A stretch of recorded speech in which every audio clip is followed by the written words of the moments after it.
My parents cut me off years ago. Now they're trying to reconnect, and it's worse than ever. Living in my parents' house felt like walking on eggshells every single day. Growing up, I quickly learned that every little thing I did was under a microscope. My dad? The man had this weird obsession with control. He'd tell me what to wear, where to go, and who I could talk to, and he didn't care how ridiculous his rules sounded. If he decided something was bad, it was bad, and I'd better go along with it unless I wanted a huge argument. Or worse, punishment. Now, my mom, she's a whole other story. She wasn't exactly evil like him, but she might as well have been because she never stood up for me. Not once. Whatever my dad said, she just nodded along with it. She'd always tell me that he knew best, and that I should just do what he wanted. She'd throw in a quick, "It's for your own good," and that was supposed to be the end of it. The thing is, it wasn't for my own good at all. It was just him being on a power trip and her not wanting to rock the boat. One time I was about 14 and there was this girl in my class who I'd been hanging out with more. We'd talk during lunch, walk to classes together, normal friendship stuff. Well, my dad caught wind of it and somehow twisted it in his head to mean I was dating her or planning to date her or whatever other crazy ideas he had. So, he sat me down with that serious look he always had and started in with all this nonsense about how I'd better not be messing around. When I tried to explain that we were just friends, he got even angrier, saying he knew exactly what kids my age were up to. Honestly, I was scared. He went on, saying that if I even thought about having a relationship, he'd make sure I regretted it. It was more than just yelling, though. He was dead serious. I didn't feel like I could even defend myself, so I just sat there, silent, waiting for him to finish. And then, right on cue, my mom came in, not to calm him down, but to add to the shame. She looked me up and down and told me that I was too young to be acting that way, and that I was bringing shame to the family. Yeah, shame. For having a friend. That was the kind of twisted logic I was dealing with. That incident was a turning point for me. I remember going to my room afterward, trying to hold it together and thinking, I've got to get out of here someday. That's when I started counting down the years until I could legally leave, counting every birthday and milestone as one step closer to freedom. It wasn't like I was just a kid getting grounded or being told to do my chores. This was actual intimidation and control. They were so obsessed with keeping me in line that I felt like I had zero say over my own life. Another thing with my dad was how he acted like he was some kind of detective, always watching. He'd randomly go through my stuff, looking for any hint that I was breaking his rules. I couldn't even leave a school notebook out without him going through it, pretending he was just checking my work. And if he found something he didn't like, well, that was a whole other lecture waiting for me. He even had a rule that I couldn't go to any friend's house, ever, because in his words, people can't be trusted. But he could have friends over whenever he felt like it. His friends would come by, drink coffee in the kitchen, and they'd all sit around talking like they owned the place. Meanwhile, if I even asked to go hang out at the mall with my friends, it was too dangerous. I'd be tempted to do something wrong. Like, how paranoid do you have to be to think a kid going to the mall is asking for trouble? Going to a simple event? Like a friend's birthday party? Forget about it. My classmates would talk about the parties they went to, and I'd have to make up some excuse about why I couldn't go. I couldn't tell them my dad had some ironclad rule about not letting me leave the house for social events. I wasn't even allowed to go to school functions like the dance or sports games. Everyone thought I was just the weird kid who didn't go out, but they had no idea that it was because my dad was running some kind of control experiment on me. My mom, she'd just say, "You know how your dad is?" As if that explained everything. To her, his rules were law, and it was my job to follow them, no questions asked.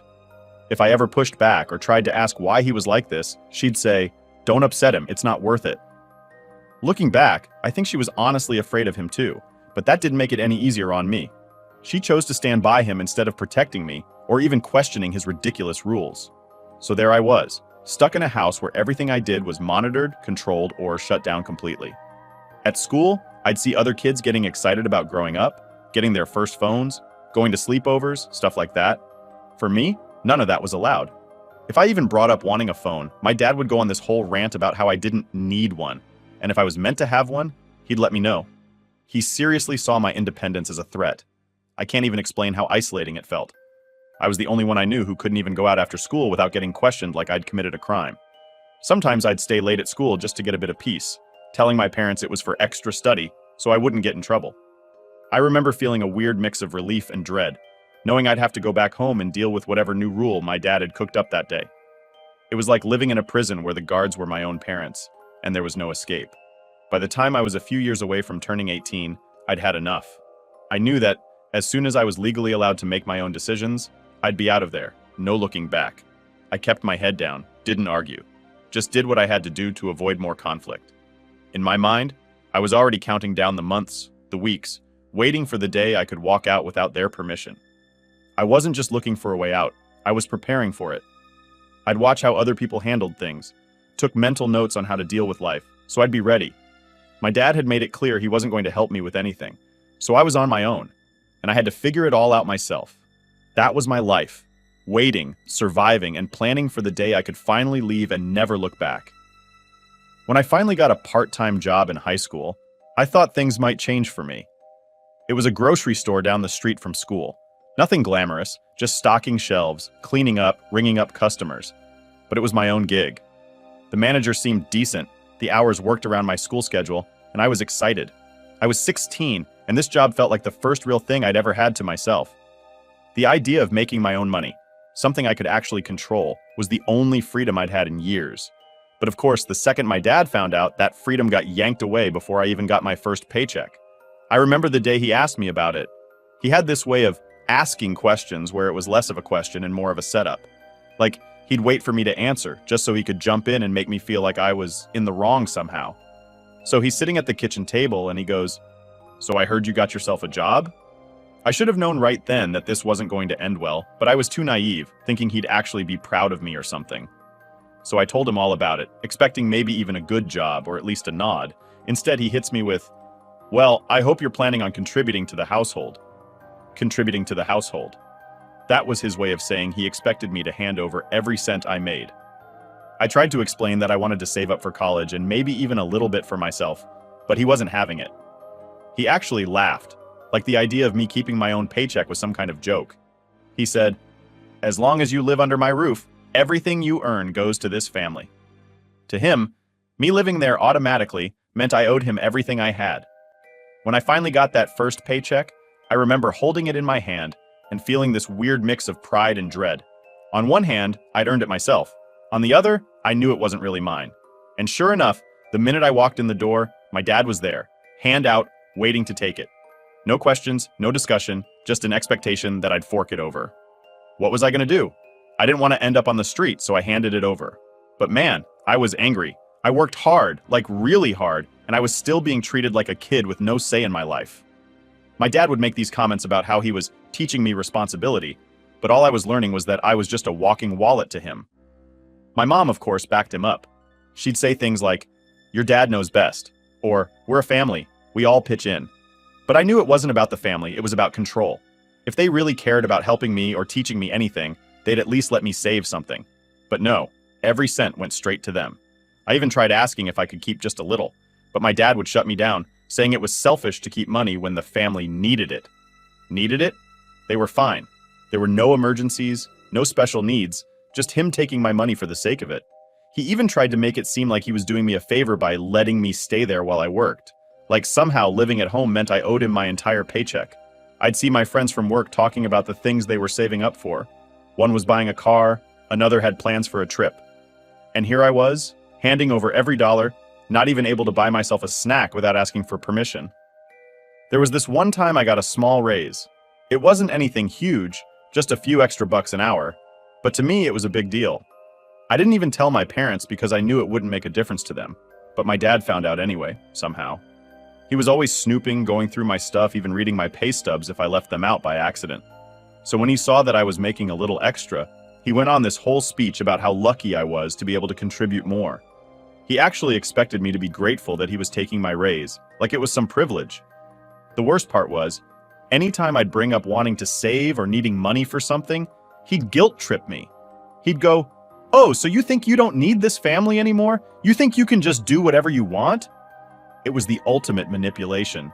He'd twist everything to make it seem like I was being selfish for wanting a little independence, as if keeping even a single dollar for myself was some huge betrayal.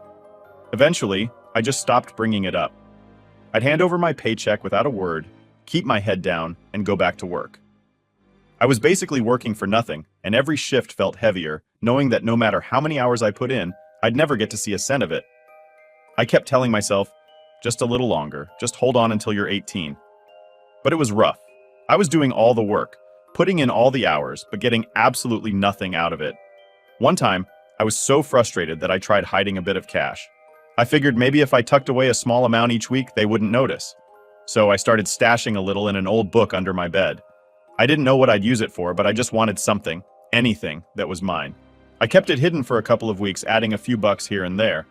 But then, one day, I came home, and my dad was waiting for me with that book in his hand. He'd found the money.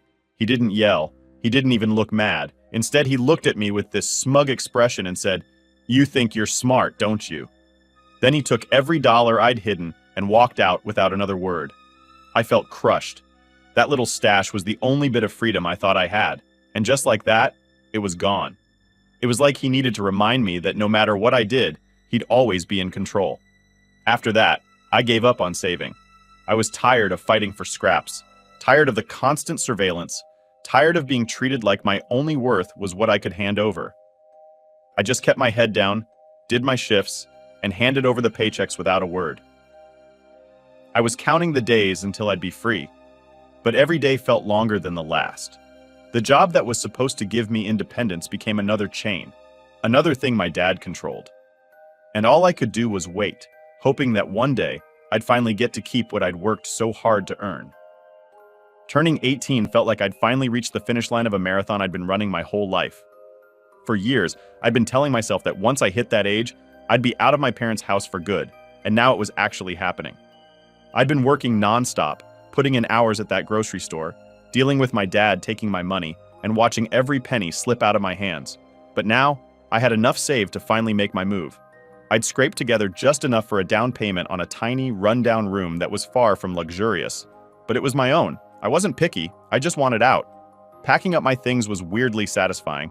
My parents didn't think much of it at first. They figured I'd stay forever, too afraid to leave their grip.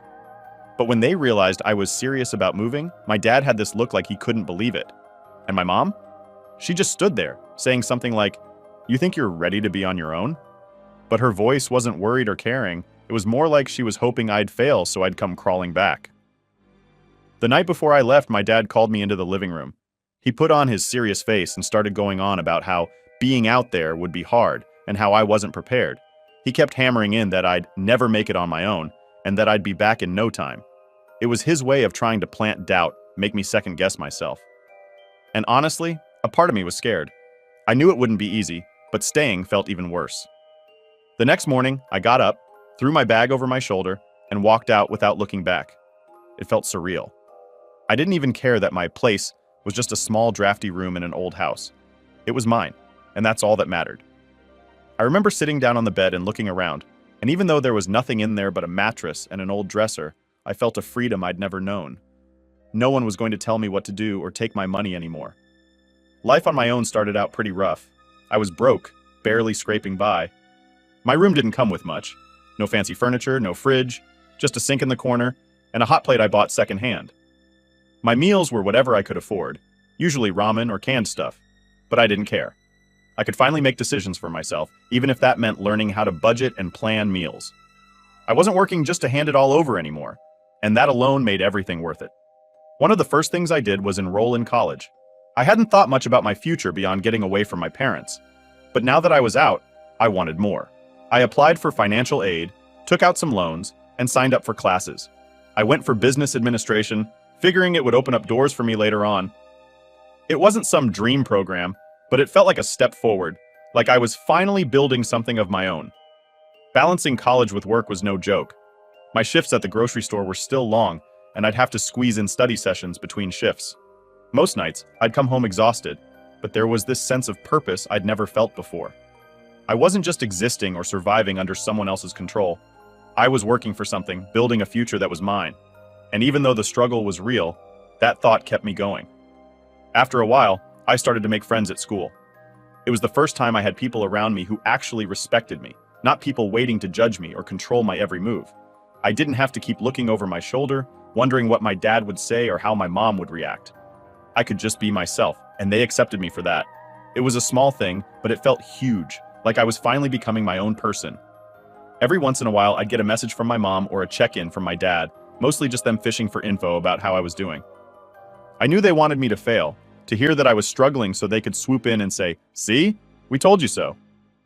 But I kept it vague, didn't give them the satisfaction of knowing anything about my life. I wasn't about to give them any ammo to use against me. Eventually, I got a job waiting tables at a nicer place and the pay was better. I left the grocery store and threw myself into balancing my new job with college. The restaurant job was exhausting, but also kind of rewarding. I was picking up skills, learning how to handle different kinds of people, and saving up a little bit more each month. For the first time, I could actually think about things like upgrading my room or buying decent clothes without feeling like I was about to lose everything. It was slow progress, but it felt good. My routine was intense. Classes in the morning, work in the afternoon, and studying late into the night. There were nights I'd crash into bed, barely able to keep my eyes open, but it felt like I was finally living. I didn't have anyone telling me what to do, and I was free to mess up, learn from it, and grow. I'd never had that freedom before, and I wasn't about to take it for granted. One day, after saving for months, I was able to move into a slightly better place. It was still nothing fancy, just a small studio, but it had a real kitchen, a bathroom, and enough space to fit a couch and a small table. When I moved in, it was like this weight lifted off my shoulders. I'd done this all by myself, and it was proof that I didn't need my parents' help or permission to survive. As time went on, I started doing better in my classes too. Without all the stress from my home life, I could actually focus, and my grades were decent. I never thought of myself as particularly smart, but I was determined, and that was enough to keep me going. I found myself actually enjoying some of the subjects like marketing and management. It was like my whole life had been on pause, and now I was finally pressing play. I'd go back to my tiny studio after a long day and feel proud, knowing I was making it on my own terms. It was far from easy, but I was living a life that was mine. No one was telling me where to go or what to do, and every little victory, like acing a test or saving up for a new piece of furniture, felt like a win. It was the life I dreamed about all those years, and I was finally living it. So, yeah, it was tough. Money was tight, and I was always exhausted, but I'd take that any day over living in my parents' house again. Getting out and finally finding myself felt like escaping a prison I'd been locked in my whole life. And for the first time, I felt like I could actually be happy. Things were finally starting to come together for me.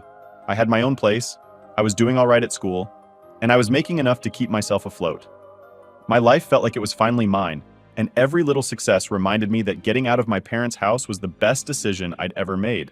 I was done with them, or so I thought. One day after a long shift, I came home to find a small package sitting outside my door. There was no return address and I wasn't expecting anything, so I was a bit curious. I opened it up and found a thick envelope inside. I figured maybe it was some paperwork from my college or job, but when I saw who it was from, my heart sank a bit. It was from my dad. Now, my parents hadn't exactly been blowing up my phone since I'd left.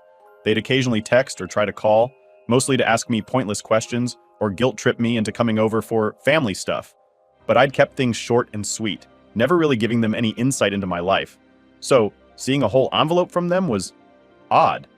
I opened it up, and inside was a letter from my dad, along with a bunch of paperwork. I started reading the letter, and with every line, I felt my stomach drop further and further. Basically, the letter said that my dad had taken out a huge loan a few years back to start some business venture. Long story short, the whole thing had flopped. Badly. Now he was drowning in debt and needed my help to fix it. But that wasn't even the worst part.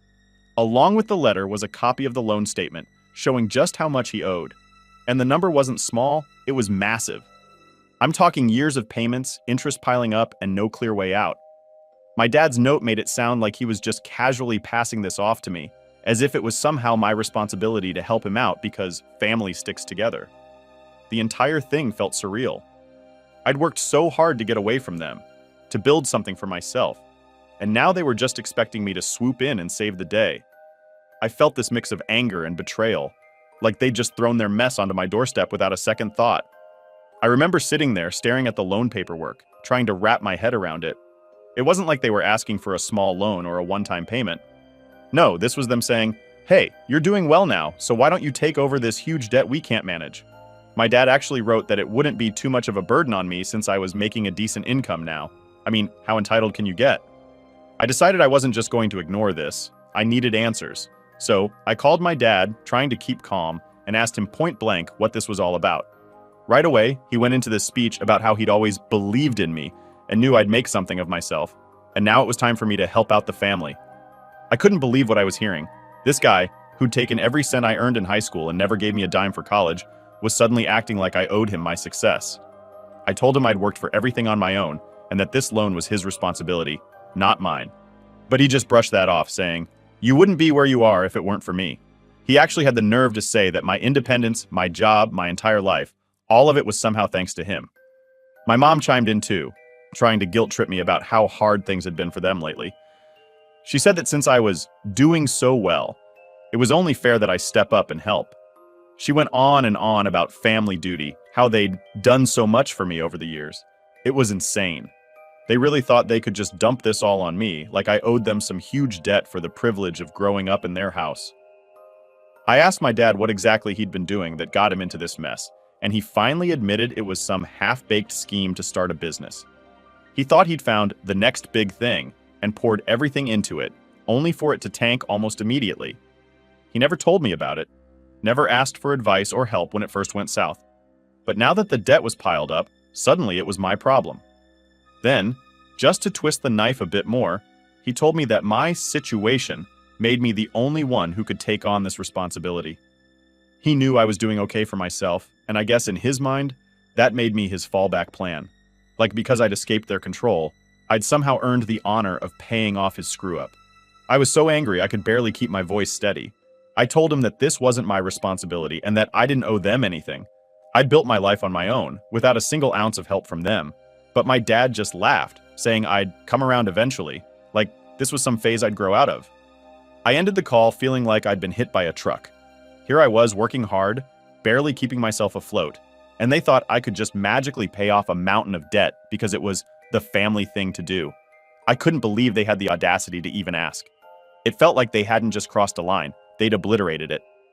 For a few days I just tried to shake it off, but it kept eating at me. I kept thinking about how entitled they were, how they thought I'd put my life on hold to clean up their mess. It was like they saw me as this backup plan, like I was there to bail them out whenever they screwed up. The more I thought about it, the angrier I got. This wasn't just a one-time mistake. They actually believed they deserved my help, no matter what they'd done to me over the years. After about a week, I decided to send them a response. I wrote a letter, as blunt as I could, explaining that their loan wasn't my problem and that I wouldn't be helping them out. I reminded them that they'd never supported me, never gave me a dime for school or rent, and that I was done letting them guilt trip me. I made it clear that this was the last time I'd entertain their requests for money, and that they'd have to figure out their own way out of this mess. The day they got the letter, my dad called me up furious. He ranted about how I was ungrateful and how he'd raised me better than this. He kept saying I was turning my back on the family, but I didn't care anymore. I'd done enough, put up with enough, and I wasn't going to let them drag me down with them. Hanging up that call felt like ripping off a Band-Aid. I was done with their guilt trips, their manipulation, and their entitlement. For once, I was putting myself first, and it felt damn good. After that last call, I knew it was over. I didn't need any more guilt trips or manipulative family talks from them. It was time to cut them off for good. I had held out for years, hoping for maybe a shred of support or acknowledgement, but this whole loan fiasco made it clear. They only saw me as some backup plan, someone they could use when things went sideways. I wasn't a person to them. I was just a bank with a pulse. For the next few weeks, I kept my phone on silent and let their messages pile up. They'd call, leave voicemails, text, sometimes both of them, sometimes just my mom, trying to reason with me. Each message was the same thing. Reminders of family obligations and warnings that I'd regret it if I didn't step up. My dad would say stuff like, "Family is all we've got," and "We raised you better than this." It was like they were reading from some script, as if repeating the same phrases would somehow make me give in. At first, I'd get this gut reaction every time I saw one of their messages pop up, like a spike of guilt or anger. Years of conditioning, I guess. But after a while, the messages just turned into background noise. I'd see them, ignore them, and go about my day. It was weirdly freeing. For once, I wasn't feeling obligated to respond or explain myself. I was finally learning how to not care. But of course, they didn't let up. My dad escalated, like I knew he would. He left me a voicemail saying he'd be forced to take drastic measures if I didn't answer. I deleted it. Then he tried sending a letter, saying that he'd reach out to my friends or people at work if he had to. That one got under my skin a bit, but I reminded myself it was just more of his scare tactics. He was bluffing, trying to mess with me like he always had. It wasn't just the direct messages either. My mom started pulling the worried mother act, reaching out to my siblings to ask them if they'd heard from me, saying she was worried sick. They knew the drill, though. My brother, who'd been fed up with them for years, was the first to call me up and tell me to ignore her. He said, "She's only worried now because she can't control you." That pretty much summed it up. My parents were never worried about me, just about what I could do for them. After a while, I realized the only way to truly get rid of their influence was to make it official. So I filed for a restraining order. I didn't want to do it, but it felt like the only way to get them to back off permanently. I'd saved every single one of their guilt-trippy messages and threats, and it was more than enough to get the order approved. When I got the notification, it was like this huge weight had been lifted. They couldn't just invade my life whenever they felt like it anymore. The fallout was interesting. My dad was furious, of course. The last message I got from him was him calling me ungrateful and saying I was turning my back on my own family. But I'd heard it all before. By this point, their words didn't hold any power over me. I'd spent my whole life being controlled, and now I was finally free of it. Going no contact was weird at first. I'd grown up so used to them constantly in my ear, constantly telling me what I could or couldn't do, that silence felt strange. But it was also the most peaceful silence I'd ever felt. For the first time, I wasn't living with that constant knot of anxiety in my stomach, waiting for the next shoe to drop, the next lecture, the next demand. I could actually focus on my own life without their shadow hanging over me. Little by little, I started finding more of myself too. Without my parents' constant interference, I could finally make my own choices without feeling guilty or second-guessing everything. I started putting energy into things that actually mattered to me, like my classes, my job, and just building a life that was actually mine. The freedom felt strange at first, almost like it was something I didn't quite know how to use. But day by day, I started to feel like a real person, not just some tool or resource for my parents to use. Of course, going no contact wasn't something everyone understood. I had friends who thought I was taking things too far, or who didn't quite get why I couldn't just make peace with my parents.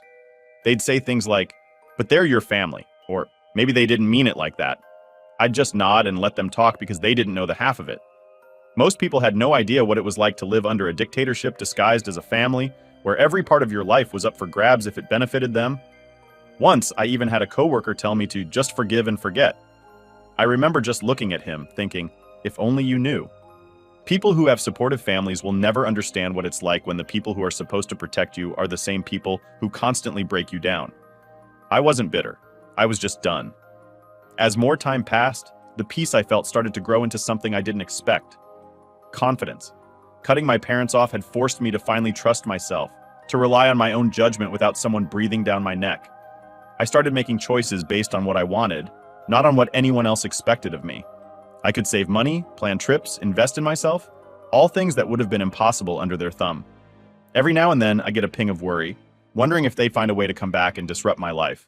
But then I'd remind myself that I'd taken steps to protect myself and that I'd stood my ground. They couldn't touch me anymore, and for the first time, I felt safe in my own life. I look back now, and I don't regret a thing. Going no contact wasn't easy, but it was necessary. My parents had always been takers, always looking for what they could get from me, never considering what I needed.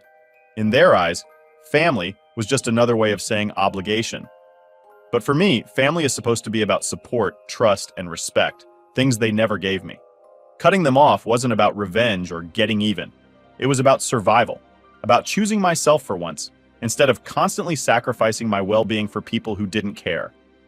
It took a long time, but I finally learned that I didn't owe them anything. They were the ones who chose to make me a pawn in their game, and I chose to stop playing. So here I am, building my life the way I want, without their interference. And I can honestly say I'm happier and stronger because of it. I know there will always be people who don't understand, who will say things like, "But they're your parents." But they weren't parents to me, not in any way that counts. And I finally know that I deserve better.